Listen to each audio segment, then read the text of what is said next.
There was a seat for everyone except me. I stood in the doorway of the dining room holding a small wrapped gift in both hands. The house smelled like cinnamon-baked ham and pine. Someone had taken time with the table candles lit, name cards in careful cursive crystal glasses catching the soft light. My name wasn't there. At the head of the table sat my older brother Colin, still broad-shouldered, still wearing that smirk like it was stitched to his face. He was slicing into the honey ham like he owned the moment.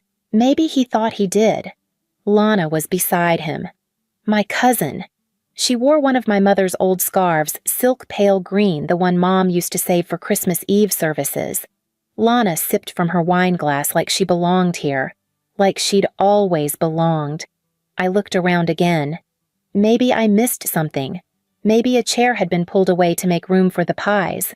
But no, the table was set, full, complete, without me. I turned to my mother Joyce. She was arranging sweet potatoes in a dish with marshmallows avoiding my eyes.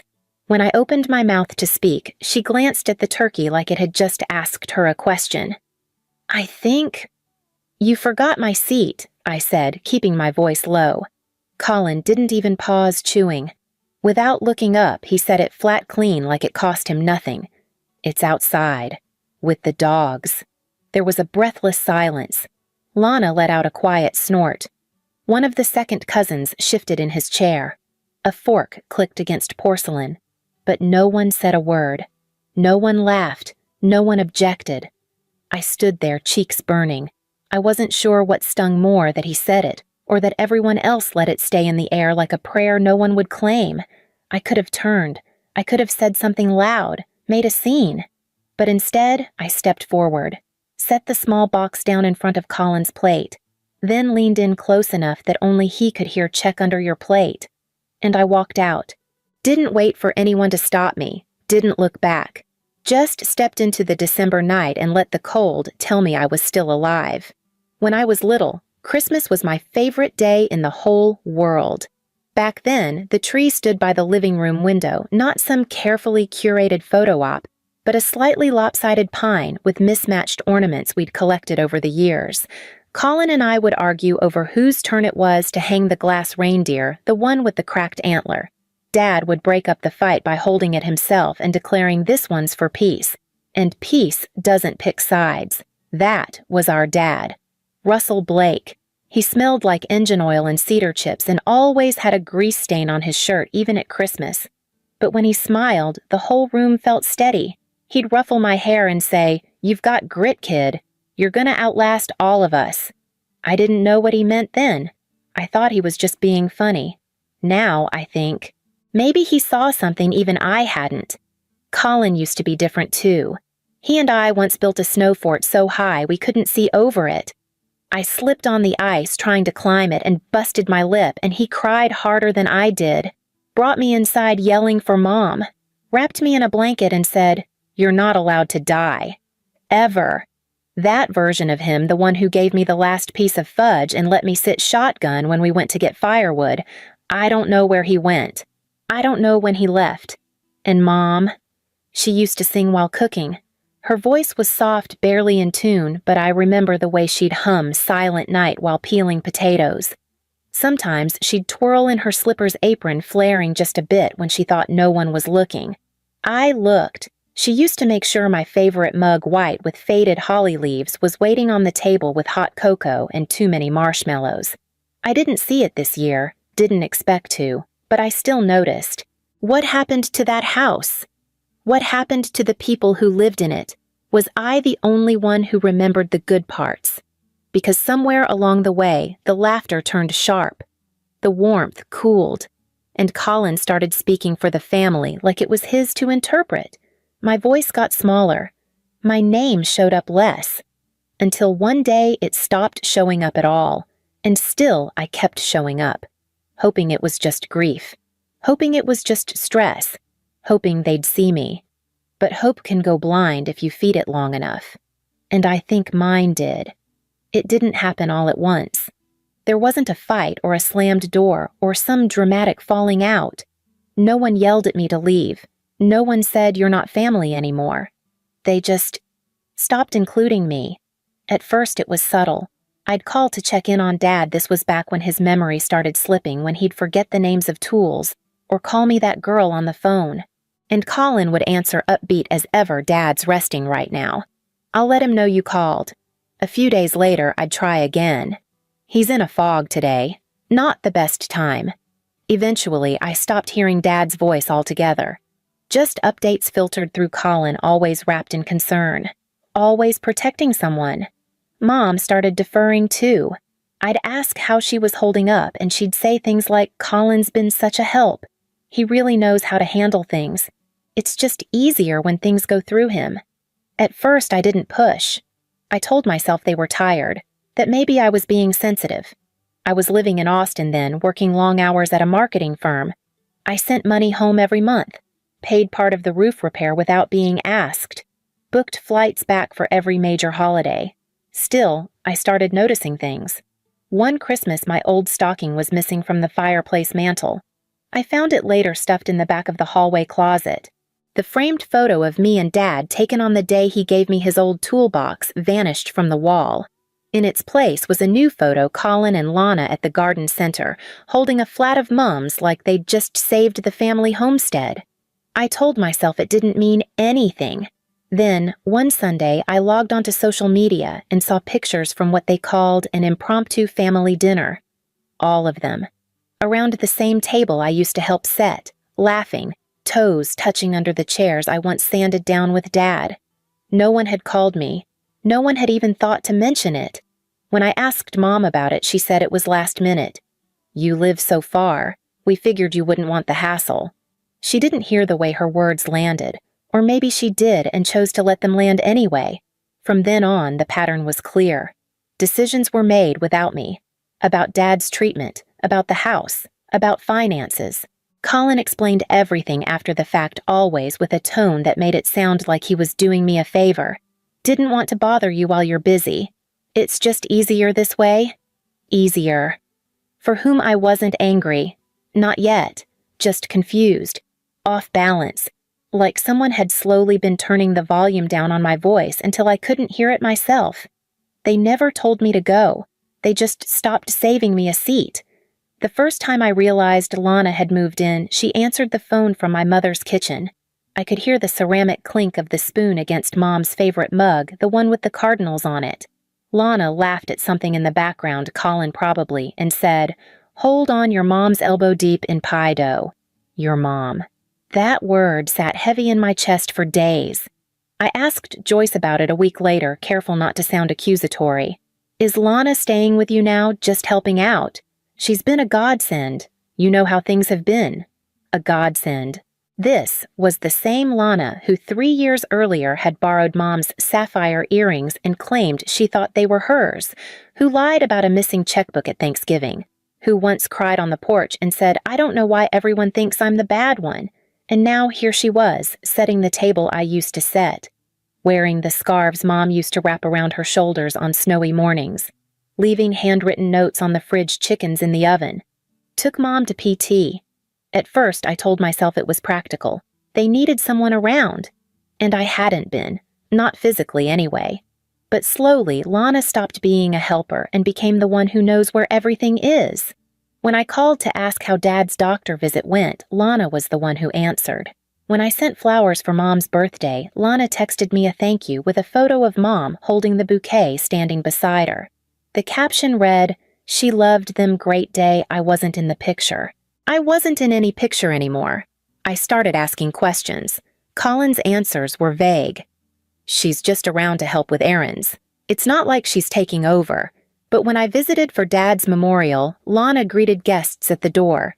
She wore a black dress, simple and neat, the same one I'd worn to my uncle's funeral years ago. I recognized the hemline the way it fell just above the knee. I had left it in the closet upstairs. It wasn't hers. She stood by the coffee table pouring cider, telling stories about Dad like she'd known him better than I had. People nodded. They smiled. They believed her. And I just stood there, coat still on hands, cold, watching my place disappear piece by piece. Later that evening, I tried to bring it up to Mom. I didn't want to accuse. I just needed to know where I stood. She's just trying to help Marin. You've always been too sensitive about things. That's when I realized it. It wasn't that they forgot me. It was that they'd found someone easier to replace me with. 2 months before Christmas, I drove up to the house without calling ahead. I wasn't planning to go inside. I thought maybe I'd just sit in the driveway, look at the old porch swing, and remind myself of who I used to be when this place still felt like mine. But when I pulled up, the driveway was empty. No sign of Colin's truck. No Lana in the window, no motion in the kitchen. I stepped out anyway. My key still worked. The house was quieter than I remembered. No music, no TV. Just the hum of the heater and the faint creak of floorboards that still spoke when no one else would. I found myself drifting toward Dad's study. It was the only room no one had rearranged. Everything else in the house felt slightly off, like it had been staged to look familiar, but something was missing behind the eyes. But his study was untouched. The old recliner still sagged in the middle. His toolbox sat beneath the bookshelf, paint-chipped and rusted. A clock ticked softly by the window, the one with the dusty face and brass hands that always ran 10 minutes slow. And then I saw it, the cabinet in the corner. Dark wood brass handle. I'd seen him open it a dozen times growing up, but I never paid attention to what went inside. I knelt down and pulled. It stuck at first, then gave way. Inside a small metal safe. My breath caught. I remembered something suddenly. A long time ago, maybe high school, he'd tucked a tiny key inside his favorite book. Said it was for just in case. I reached up, scanned the shelves. Travels with Charlie by Steinbeck. Worn spine-cracked leather. The key was still there. When the safe clicked open, I didn't know what I expected. Maybe old receipts, maybe nothing. But there it was. An envelope. Thick, cream paper. My name on the front written in his hand. I sat down on the floor, knees to my chest, and opened it. Inside, a notarized will, dated 2 weeks before he died. Every asset, this house, the savings, the land in Monument Valley, was left to me. Colin's name wasn't mentioned once. Neither was Lana's.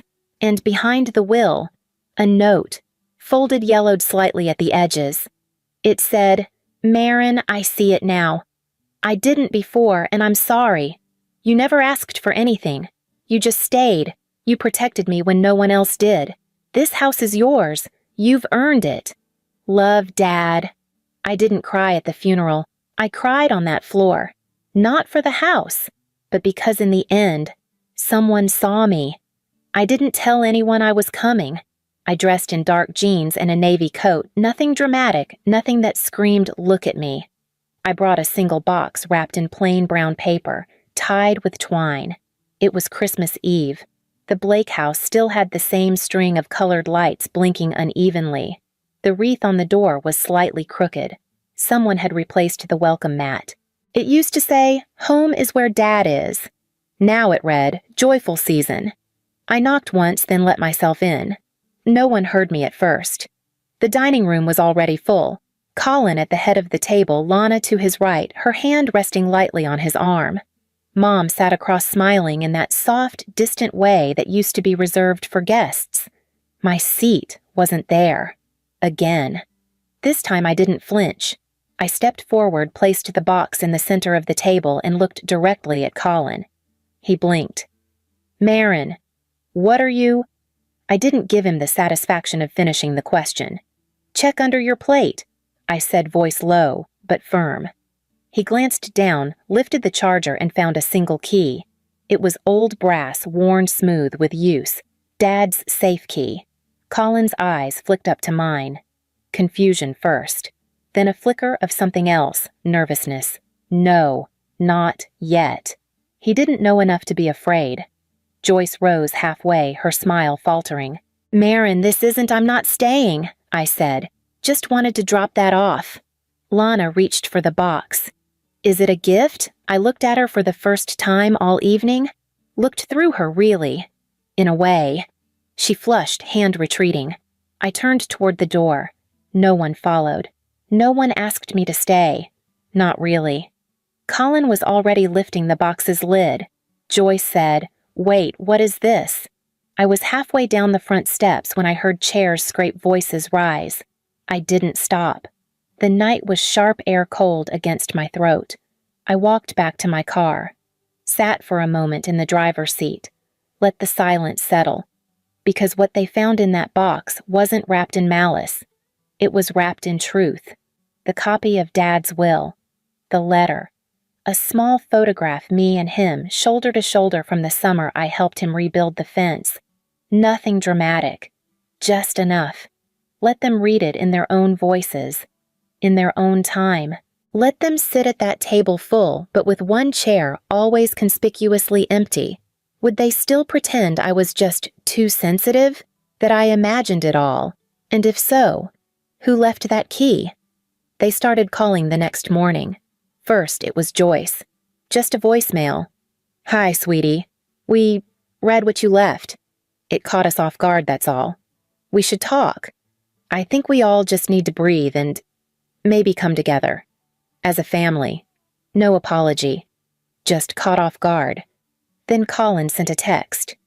"Can we meet? There's a lot to discuss. I think we all misunderstood each other. Not a word about the will. Or the letter." Then Lana messaged me. Just a sad face emoji, nothing else. For a week, I let the messages pile up. They tried new angles, confusion, nostalgia, even guilt. "Your dad wouldn't want this rift, Marin. We're still your family. Let's not let bitterness ruin the holidays." But bitterness hadn't ruined anything. Erasure had. And the thing is, I wasn't angry anymore. I didn't want revenge. I didn't want to prove a point. I just didn't want to go back. I didn't block their numbers. I didn't argue. I didn't defend myself. I just stopped responding. I think that unsettled them more than anything else. One afternoon, Colin tried showing up at my office unannounced. My assistant sent him away. I never told her to. She just said afterward he didn't look like someone you'd want to see. She was right. A few days later, Mom called again. This time I picked up. Her voice was quiet, fragile. "Marin, I think we made mistakes, but this family, it's still yours too." I waited a beat, then said I was always there. "You just lived easier when I wasn't." She didn't respond, not because she disagreed, but because there was nothing left to say. 3 weeks after Christmas, I mailed one last envelope. No return address. Inside, the original photo of Dad and me, the one from the fence rebuild, the one that had been quietly taken down from the hallway wall years ago. I didn't include a note. I didn't need to. A week later, a neighbor sent me a picture. I hadn't asked for it, she just thought I'd want to know. The photo had been rehung. Not inside the Blake house, not over the fireplace or beside the dining table. It was tacked up in the old shed behind the garden Dad's tool shed, the one place no one else ever went. There it was slightly crooked, hanging above the workbench, just a girl and her father standing side by side, smiling like the world made sense. No caption, no explanation. I stared at the image for a long time, then closed my phone. That house. It may belong to me on paper, but the real inheritance wasn't brick or timber. It was this knowing. I never needed them to admit what they did, because the truth already exists, and it doesn't go away when ignored. I still live in Austin. Still drink from that holly mug I took back quietly after the memorial. It chips a little more each winter. I let it. Sometimes people ask if I ever reconciled with my family.